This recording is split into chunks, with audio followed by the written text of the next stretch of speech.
from Kent in the UK. I am Matty Hawken, and welcome to The Now.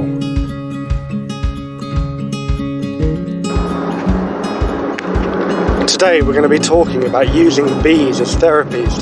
Today's episode is quite interesting because me and my coach Steve are going to be experiencing this in person with a guy just the other side of London who's going to be taking us to his property where we're going to be, he uses bees as a healing method to help humans with mental health and more. So I'm going to be taking you guys through this journey with me. I've never done anything like this myself. I'm an amateur beekeeper myself, and I know my bees have really helped me with my mental health. Just going out there talking to them has been really good fun and really impactful on my life and my happiness.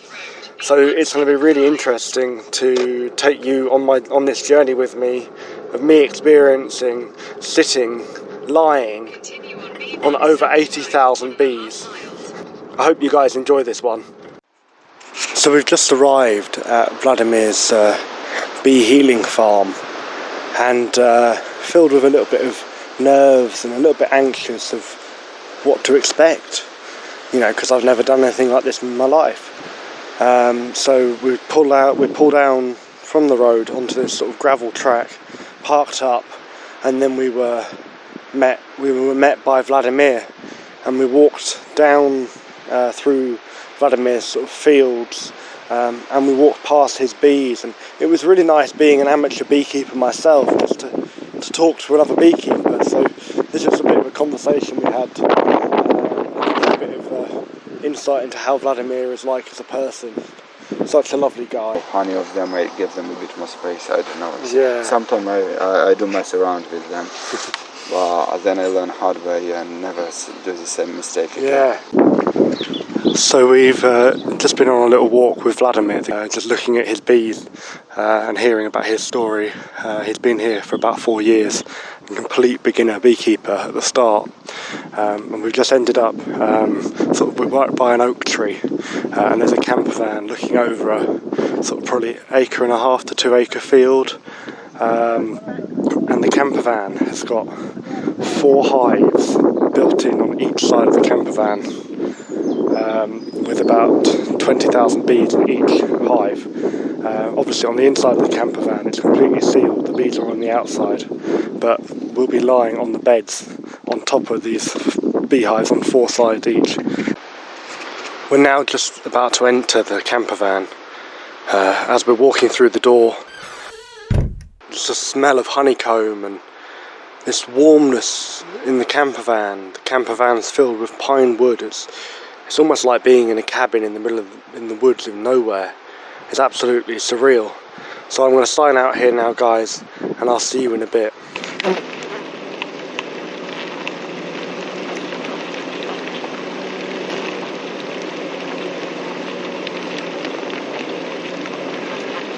So we've just come out of the caravan after being in there for about an hour and a half, lying on top of 80,000 bees each. It's an experience that I can't really portray unless you actually come and do it yourself.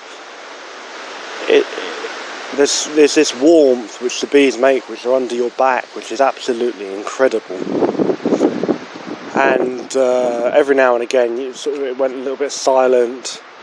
You couldn't hear much. But then the bees would kick off and you could hear them.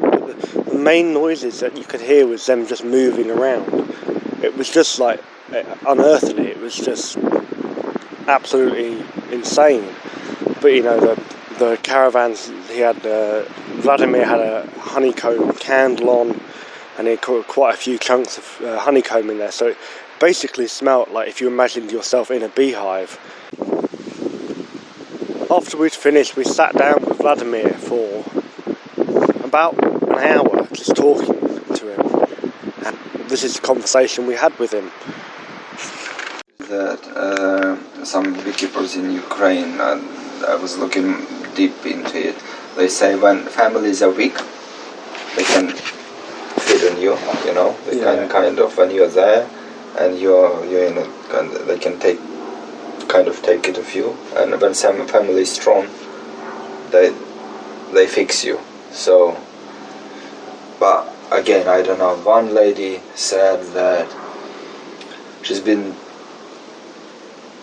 keeping bees for a long time, and when people inside, she sits outside and she's watching entrances, how bees behave.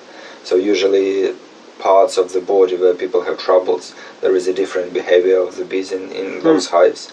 But again, I try to see, you've got to be, again, if you tuned in, you might notice it, you know. So it's very, very personal. It's like as I said, it's like laboratory work, and I do my experiments, and whoever comes here are my guinea pigs. Yeah.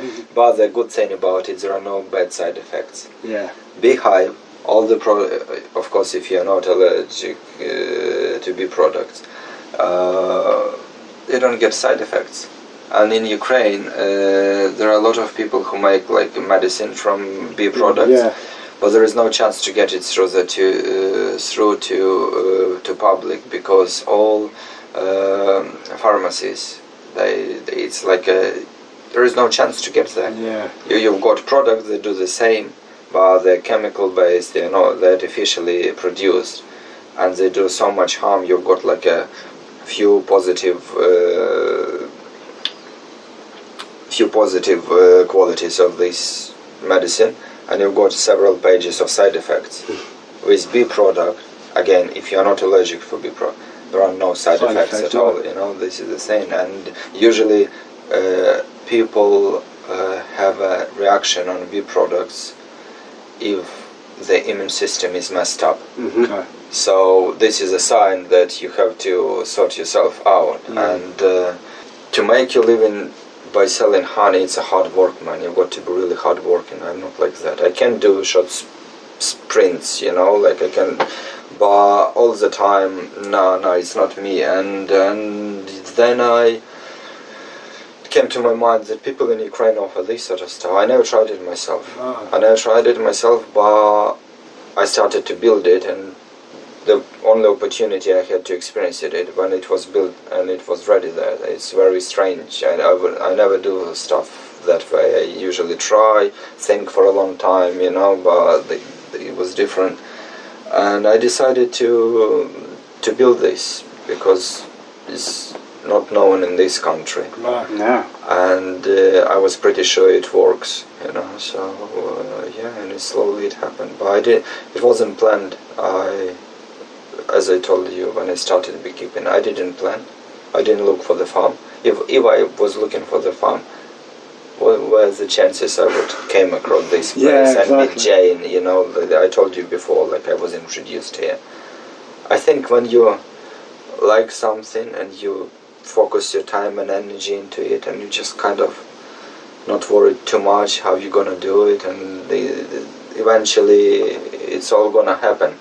But if you start planning really hardly, you can make nice business, but are you going to enjoy it? There's going to be a lot of stress running it, you know, you're going to be this and that. And we did the documentary a few months back. It was about, I told you about that girl, Anna Marie, and she's got anxiety. She's a songwriter and singer as well. She's from Essex. I don't remember where from, but the documentary is about her journey with anxiety. Oh, really? She's looking for alternative ways how to be on top of it, because she knows it's part of her. That's the way she is, and that's how she became what she is, because her talent is linked to it, you know. She expresses herself differently. It goes through her. But sometimes it's too much, and she doesn't even want to get out of bed. So she's looking the ways to be on top of it. And part of the movie was about bee therapy. And when she was here, after she left, because I wasn't while they were filming, so we had a conversation, and I asked her how did she feel. She said it was first time in her life when she was completely relaxed. Really? Because she is hyperactive as well, and she can't even sit. She cannot sit still she always have to, to do something. And she said it was first time in life she remembers herself when she was completely relaxed. Thank you guys for listening to this podcast. It's been really good fun to take you on the journey with me, and I really want to do more of these podcasts like this in the future. So guys, if you're liking the podcast, please let me know on Facebook, which is the Now, or Instagram, which is the Now Podcaster. Also, you can leave me a review in Spotify, iTunes or Google Play. And I really, really thank you for listening to the Now.